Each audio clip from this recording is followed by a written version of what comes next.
Hello, my name is Ella Pigg, and I am a new media artist studying experimental art and technology at UNM.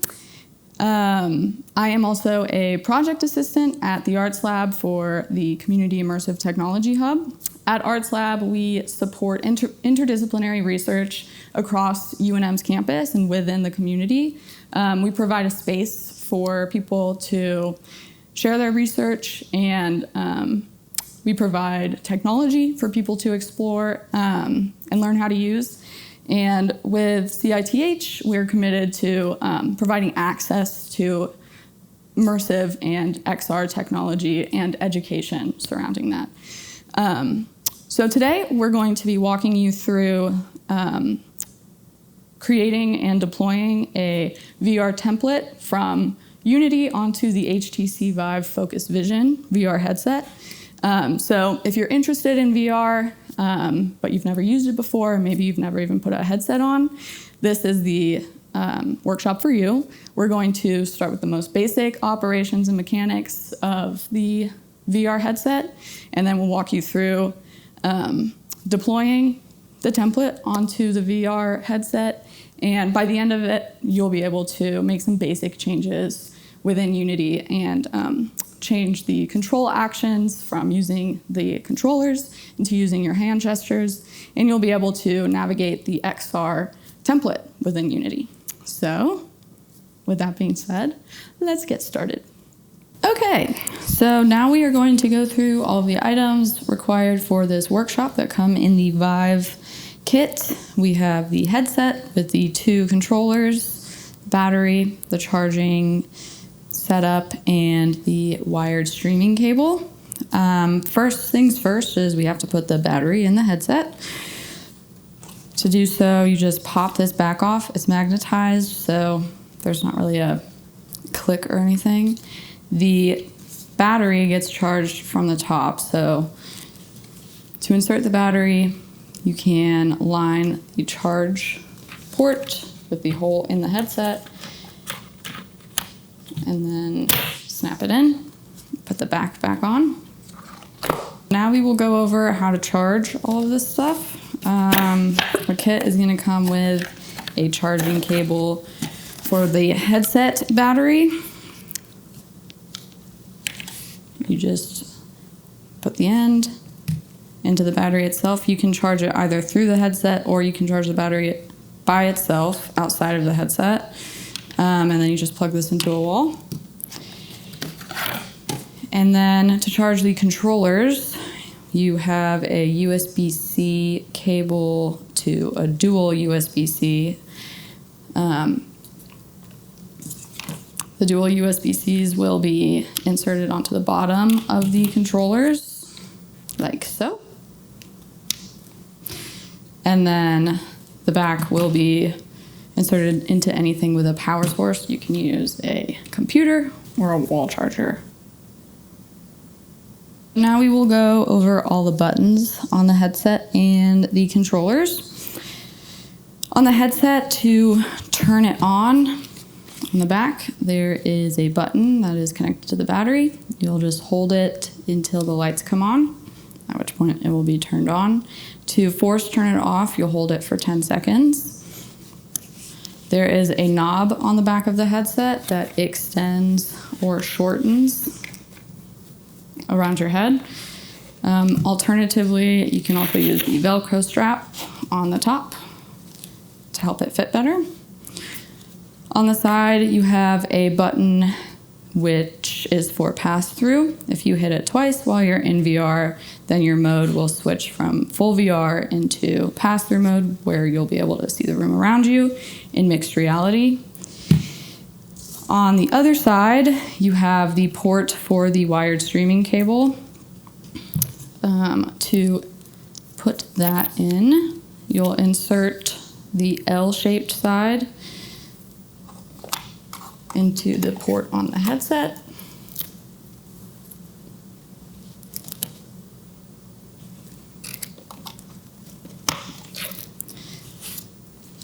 And then Velcro it onto the side so it stays in place. And And then the other side will go into the computer, and this is how you will set up streaming for the headset, and this is also how we will be building the APKs from Unity onto the headset.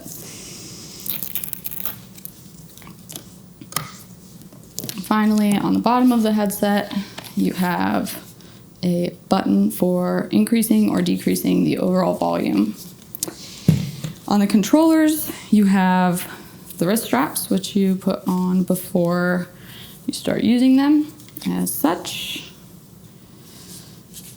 The left controller has the menu button and the right controller has the Vive button. These are what you use to turn the controllers on and off, so you'll hold them for 3 seconds to turn them on and off, and the light will indicate whether or not they are on. You also have A, B, X, Y, and joystick, as well as grip and trigger buttons. When you're in VR, you will typically be using X and A or the trigger buttons in order to select things on the menu. All right, so now we are going to hop into Unity and go over the project setup, what settings you need, what plugins you need to add, and what packages you need to have set up within the project. First, we are going to go inside the Unity Hub and download the latest version of Unity. All right, these are the settings and the modules that you'll want to have added. You're going to need Microsoft Visual Studio. Within the Android build support, you'll need the SDK and NDK models and the Open Android. You'll also want to add the Windows build support. And then you'll just click continue and it'll start the download. Accept the terms of agreement. You'll want to open the Microsoft Visual Studio app on your desktop. So once you have Visual Studio open, it's going to ask you to make updates to the installer. And you have to do this before Unity will start fully installing onto your device. Once Visual Studio is updated and installed, then the Unity editor will start installing on your device with all of the necessary modules. So now once we have the editor installed, you're going to go to New Project and then to All Templates, and then you'll scroll down to the VR core. From here, you're going to download the template. Once the template is downloaded, you can rename the project and then find a spot that you want to save the project onto your device. And then you'll want to connect it to your Unity cloud. To download the Vive Open XR package, you're going to want to go to GitHub for Vive software. You're going to go to the version 2.5 and install the TGZ file. This will install onto your local disk. So once we have this downloaded, we are going to go back into the Unity editor. Once we're back into the Unity editor, we're going to go to Window, Package Manager, and then click Install from Tarball. You're going to go into your Downloads folder and open it. We did not unzip this package. So then Unity is going to install the Tarball package, and from here you'll get all of the necessary samples for Vive Open XR. Now that we have the packages and plugins installed the way we need to, we have to set up the project for Vive. So we are going to go into Edit, Project Settings, and then under XR Plugin Management, we are going to switch over to Android Settings and make sure that we have OpenXR and the Vive XR Support Feature Group checked. Alrighty, so now we are going to set up the plugin management. We're going to go to Edit, Project Settings, come down to Plugin Management, and then click OpenXR and Vive XR support. So now we have to set up the hand interaction profiles. So we're going to go back up to Edit and Project Settings. And we're going to remove the Oculus Touch controller profile because we are using Vive. So we're going to come over here to the minus button, and then we're going to add Vive Focus 3 controller and the hand interaction profile. So these are our new inputs for the project. Then we're going to remove the Meta hand tracking and Meta Quest support and the hand tracking subsystem. For the feature groups for Vive XR support, we need the interaction groups down through the composition layer.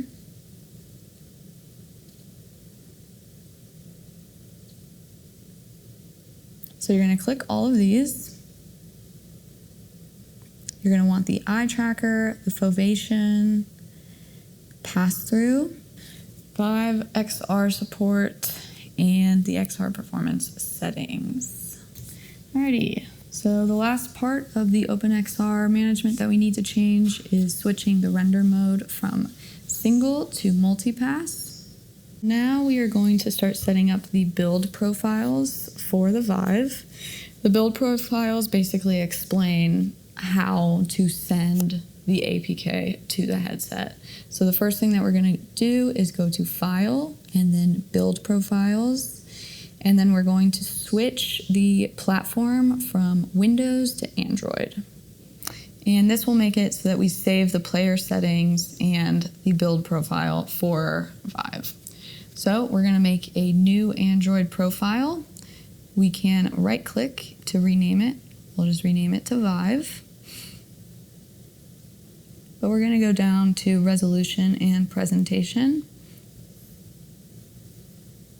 A lot of these settings we're going to keep on default, but the main ones that we're going to change are the auto rotation needs to be set to landscape left.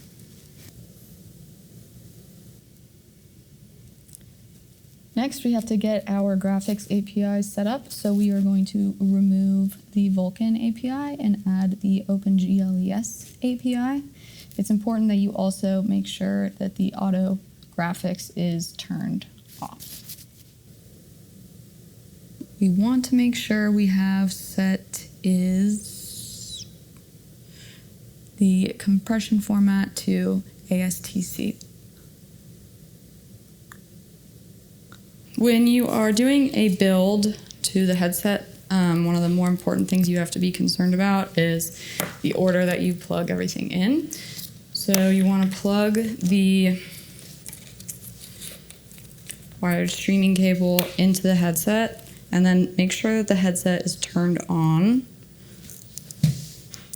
As you can see, before you plug it into your computer. And when you plug it into your computer, you want to make sure that it is on a port that can send data and isn't just charging. Okay, so now that you have your Vive plugged in correctly, we're going to go to File and then to Build Profiles. And make sure that our Vive Focus Vision is the run device. Then go to Build and Run.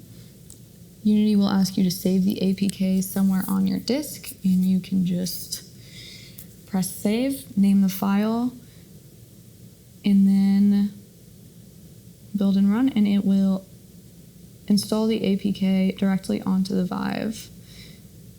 From there, the Vive should automatically run the APK, and then when you put it on, the demo should be the first thing that you see. So now we are going to go over some basic navigation of the headset and how to set it up for developing a Unity APK. First thing you're going to want to do is put the controllers on, and then to put the headset on, you're going to want to make sure that it fits snugly on your head and on your face. You can use the knob to make sure that that works. and press the power button.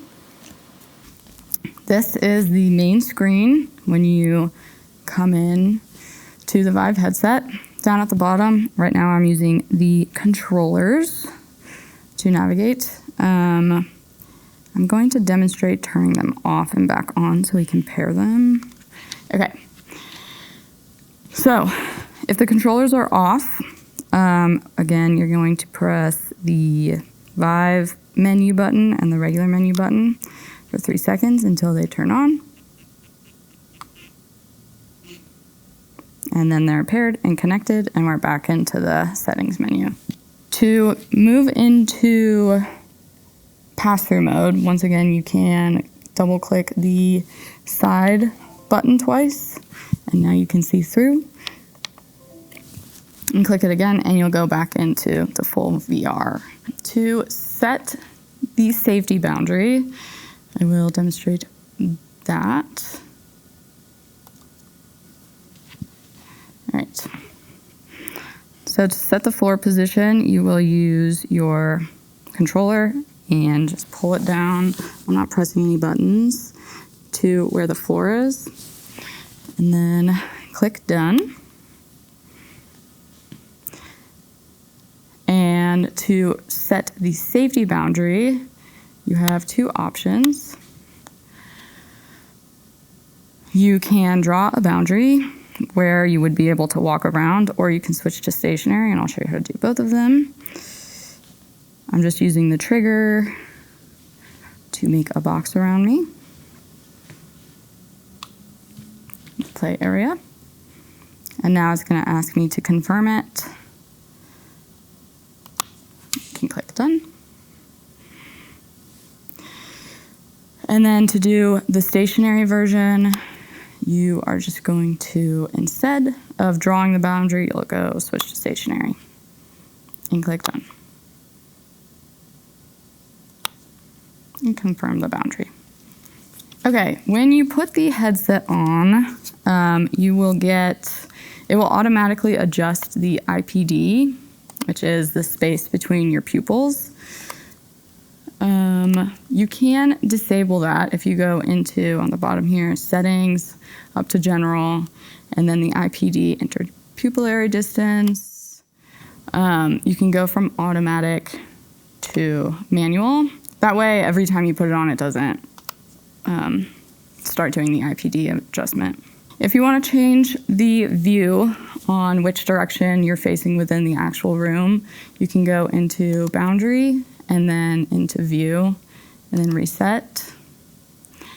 And now it'll let you confirm which direction you actually want to be facing within the room. Next, we are going to go over the settings that you need to start actually building your own APK in the Vive. So you're going to go first into advanced and then down to developer options. And these are the 2 settings that you're going to want to make sure are turned on. USB debugging should be on. High performance mode should be on. If you don't see developer options, you can click advanced 7 times and then it should come up. That's the way it works for Android. Okay.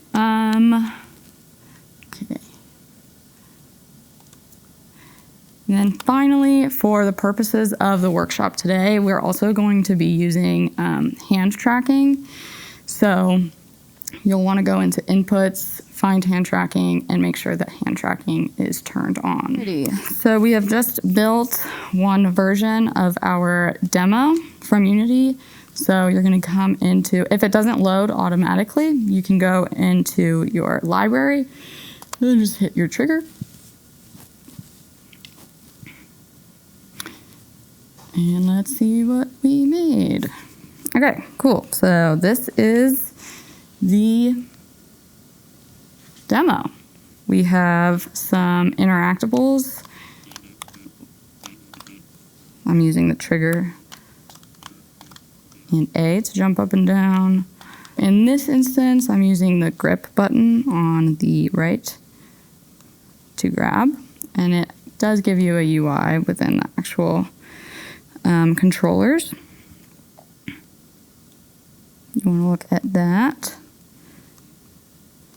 So we can change all kinds of things within here once you're back in Unity and you kind of have an idea of what you want your project to end up looking like. Doing a lot of using the grip button to grab and move things around.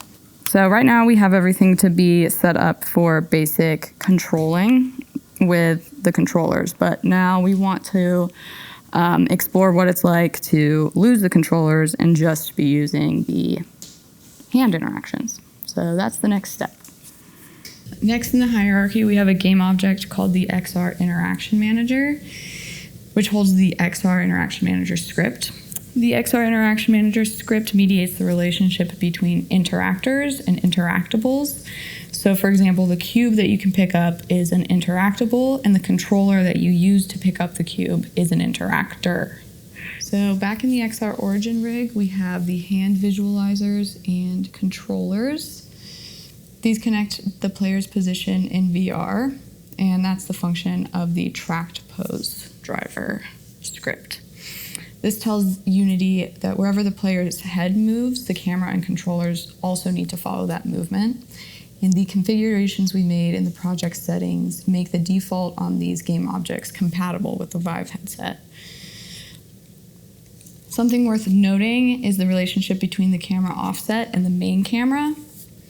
If you look at the camera offset, you'll notice that the Y position is higher than 0. It's about 1.3 meters above 0, which is the center origin of the 3D scene. And this is because the main camera renders the player's view from the headset's position, and so the camera offset is used to keep the player's view above the floor.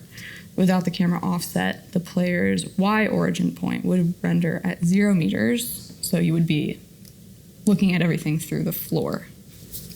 So let's make some minor changes to the left and right hand game objects so that we can use our hands as our primary controllers.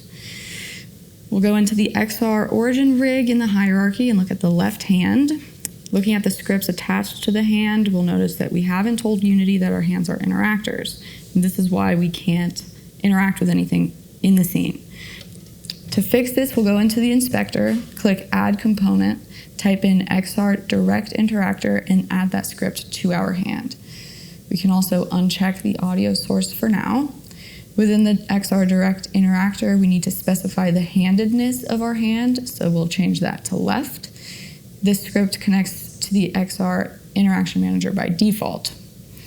Okay, so next we have to specify what sort of input system the Direct Interactor should be using. To add that, we will go into the project window and type in XRI Left Interaction Select. To make it easier to navigate the inspector and the project window, we can lock the project window so that it doesn't change when we open the left-hand game object. Next, we'll go back to the left-hand game object in the inspector and drag the XRI Left Interaction Select onto the Select Input field under the Input configuration. We will repeat that process for the right hand. Now we can rebuild the APK to the Vive headset with hand interactions. So now we have fixed the hand interaction profiles on the Vive. So now we can use these as interactables and pinch the interactables to bring them closer to you.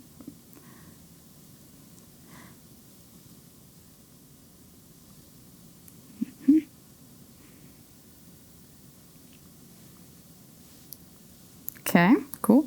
If you are only using the hand interaction profiles, if you pull your hands up like this, then the Vive menu button will actually come up automatically, and then you can pinch, and it'll bring you up to all of your different settings. This is where you can quit, go back to the lobby, etc.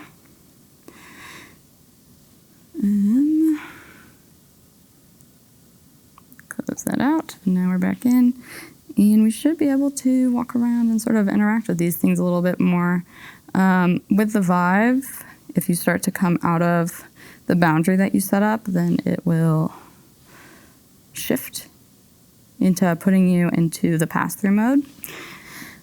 But yeah, so a pinch will let you select.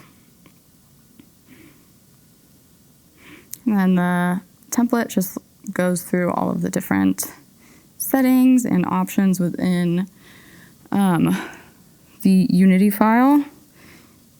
But this is a good way to start out understanding how the VR profiles actually work and how to build the APKs.